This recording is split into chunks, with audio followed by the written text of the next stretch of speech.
చూపించదాన్ని వెనక్కి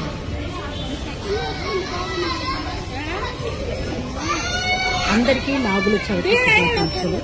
ప్రతి ఒక్కరూ నాగదేవతని నమ్మేవాళ్ళు, పార్వతీ పరమేశ్వరుని, అది దేవుడిని నమ్మేవాళ్ళు అందరూ నాగేంద్రుడికి నాగుల చవితి చేస్తారు కాబట్టి అది ఒక ఆనవాయి. మరి మీరు కూడా మీ పూజ అయిపోయిందా, దండాలు పెట్టుకున్నారా? చాలా చక్కగా జరిగింది. అండ్ వచ్చేసరికి ఇక్కడ రంగురెడ్డి కూడా ఉంది. ఇక్కడ ఇది కూడా చూసి ఇక్కడ చూడండి, కూర్చొని చెప్పులు చూపిస్తారు.